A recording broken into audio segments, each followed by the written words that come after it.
Quel est votre domaine de recherche? Alors, je suis chercheur en mathématiques appliquées à la biologie et aux sciences du vivant en général. Je travaille un peu avec des médecins, mais surtout avec des biologistes sur des questions fondamentales. Et du point de vue mathématique, donc je fais de la recherche en équations dérivées partielles. Voilà, ça c'est pour les points techniques. D'accord. Et est-ce que vous pouvez définir ce qu'est exactement précisément la recherche? Alors, je dirais que c'est donc pour le côté science, donc c'est s'intéresser à comprendre les mécanismes de la vie, donc soit les mécanismes physiques si on travaille sur des applications à la physique, soit les mécanismes du vivant si on travaille à des applications en biologie. Pour l'aspect scientifique, je dirais que ce serait s'attacher, essayer de comprendre comment fonctionne le vivant. Donc pour ce qui est de la physique, si on s'intéresse aux maths appliquées à la physique, ou la biologie dans mon cas, ou la médecine si on travaille plutôt avec des médecins. Pour l'aspect pur, je dirais que ce serait travailler avec des. C'est une recherche qui n'est pas guidée vers les applications. C'est-à-dire qu'on essaie d'anticiper à l'avance des problèmes, essayer de les résoudre avant et peut-être sans se préoccuper des applications possibles. En maths, il y a une multitude de problèmes qu'on essaie de résoudre mais qui n'ont a priori aucune application ou dont on ignore s'ils vont avoir une application.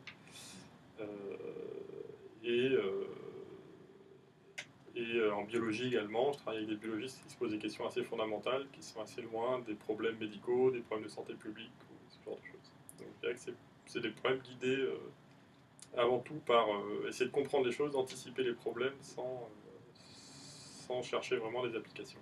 Alors, il se trouve que dans mon cas, je cherche aussi à travailler avec des applications plus directes, mais c'est un cas un peu particulier des mathématiques, c'est pas la règle générale. Alors j'imagine que dans votre travail, l'information est primordiale. Et quel Oui. type d'information vous êtes amené à rechercher justement? Alors, dans mon domaine, ce qui prédomine sont les publications scientifiques. Donc, c'est D'accord. les articles que nous écrivons. Alors, c'est ce qui nous sert à communiquer nos résultats.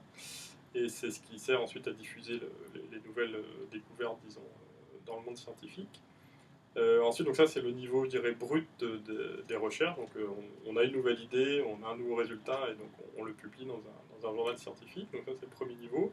Ensuite, quand les idées mûrissent et qu'on a suffisamment de maturité, en général, on écrit des livres, donc qui sont plus des livres de synthèse, qui peuvent être à différents niveaux. On peut écrire un livre, disons, quelques années après la nouvelle découverte, ou attendre encore plus longtemps, selon le niveau, selon la personne à qui ça s'adresse. Si ça s'adresse à des premiers cycles universitaires, ça va peut-être être des découvertes plus anciennes. Si c'est des cycles, des second, troisième cycles universitaires, ça peut être des découvertes plus récentes. Pour trouver ces articles, ces références, etc., en fait, quels outils vous utilisez?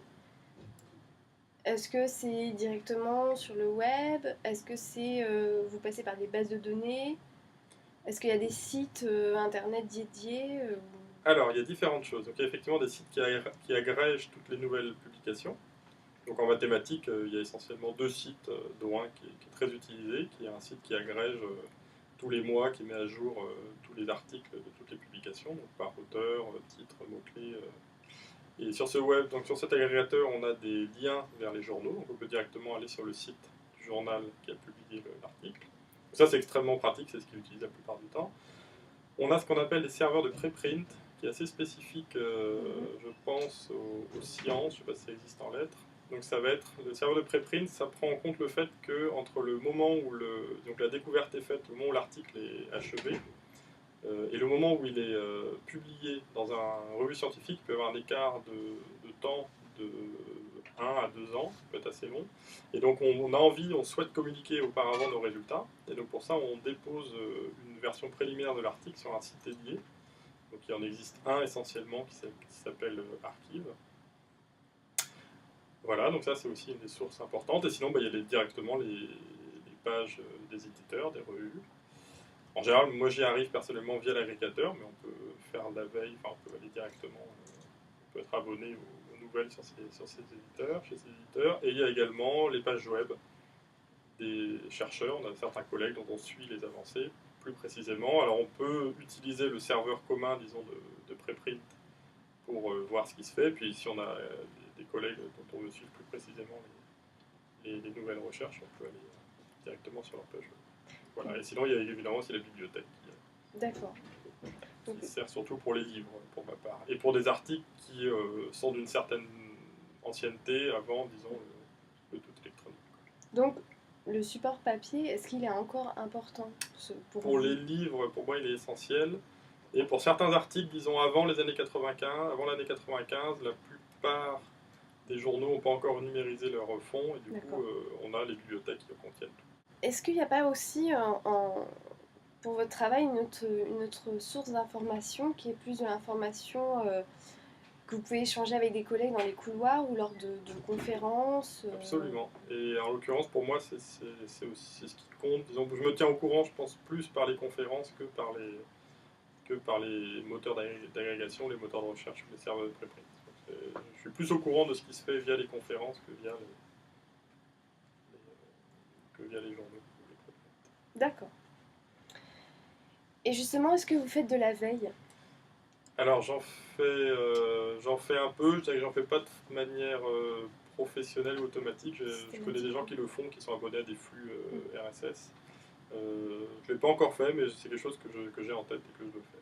Ou c'est des pratiques que les chercheurs... Voilà, alors le problème c'est qu'on n'a pas de formation là-dessus, donc on ne sait pas, il faut apprendre par soi-même comment ça se passe. Et on n'est peut-être pas assez sensibilisé non plus. Voilà, moi disons quand il y a des choses qui apparaissent dans mon domaine, donc soit je le sais parce que c'est des collègues que je connais bien ou que j'ai vu en conférence, soit c'est d'autres collègues qui me le transmettent. Voilà, je n'ai pas encore de flux automatique pour ça. D'accord. Mais je dis ça. Est-ce que vous hiérarchisez vos sources d'information en termes de fiabilité, puisque là on est quand même dans la recherche, donc on est quand même dans des domaines très pointus. Donc j'imagine que voilà, Oui, il faut... voilà, alors la grande différence, si je reviens sur le processus de publication des articles, donc entre la version préliminaire qui peut être déposée instantanément par les chercheurs sur ces serveurs de préprint, et la version finale chez l'éditeur, il y a ce qu'on appelle un processus de revue, de relecture. Donc l'article est envoyé par les éditeurs à d'autres scientifiques dans le même domaine qui ont pour tâche de relire l'article, de vérifier que tout est correct. C'est ça qui prend du temps, c'est pour ça que c'est ça la période d'un an dont je parlais tout à l'heure. Du coup, lorsqu'on est confronté, enfin lorsqu'on a un preprint entre les mains, il n'a pas en principe été relu. Alors bien sûr, on fait confiance aux collègues qui l'ont écrit, mais formellement, il n'a pas été relu attentivement par une tierce personne, et du coup, évidemment, on est amené à le lire de façon un peu différente. Alors qu'un article qui est déjà paru dans une revue, surtout s'il est un peu ancien, s'il n'a pas été sujet à une correction, à un errata, à des errata, à ce moment-là, la fiabilité est plus grande. Donc, et puis évidemment, le temps, plus l'article est ancien, moins il est susceptible de contenir des erreurs, Oui, sachant qu'il a été relu par pas mal de gens. Alors justement, est-ce que vous avez reçu durant vos années de formation, que ce soit à l'université ou à l'ENS Ulm, puisque vous êtes passé par là, vous avez reçu une formation de recherche documentaire? Alors, ce n'était pas dans ma formation, je dirais, universitaire. J'ai reçu une courte formation d'une journée dans le cadre de ce qu'on appelle le CIES, donc c'est l'équivalent de l'IUFM pour l'enseignement supérieur, ce que j'ai fait pendant ma thèse, qui était très intéressante d'ailleurs. C'était sur le monde des publications, toutes les problématiques liées à l'édition scientifique et à ces serveurs de preprint à la veille. Donc c'est là où j'ai été sensibilisé à ces choses-là. C'est arrivé assez tard. Dans le cadre de ma scolarité, je n'ai pas appris à faire de la biblio. Enfin, j'ai appris à force d'en faire, mais j'ai pas eu de cours particulier. Et je crois savoir que vous enseignez aussi. Oui. Et est-ce que vous pensez que ce serait utile pour vos étudiants maintenant qu'ils aient une formation justement à la recherche documentaire? Alors je pense que c'est important, donc d'une part pour apprendre à faire de la recherche, apprendre les différentes, enfin, ce dont on parlait, les différentes voies possibles pour trouver, chercher des documents et de l'information. Et je pense que c'est également important de leur faire la sensibilisation parce qu'actuellement, enfin, vous êtes peut-être sensibilisé à ça, mais le monde de l'édition scientifique est assez dynamique, il change beaucoup, surtout avec le regroupement des éditeurs dans quelques maisons d'édition très importantes. Et actuellement, il y a beaucoup de pétitions, notamment, qui circulent sur les problèmes de négociation de prix entre les bibliothèques et les éditeurs. Et donc, je pense que c'est des questions importantes auxquelles on doit être sensibilisé pendant ces études universitaires. C'est des choses qui sont assez actives en ce moment. La grande question étant quel est le prix de ces revues, sachant que le papier est voué à disparaître. Quel est le vrai prix de ces revues, sachant qu'aussi une partie du travail éditorial de relecture est fait de façon bénévole, entre guillemets, par des chercheurs. Enfin, ça fait partie du métier, mais c'est pas quelque chose qui est facturé aux maisons d'édition. Donc, il y a beaucoup de problèmes actuellement autour du prix, du vrai prix des publications scientifiques. Et donc, c'est des questions importantes.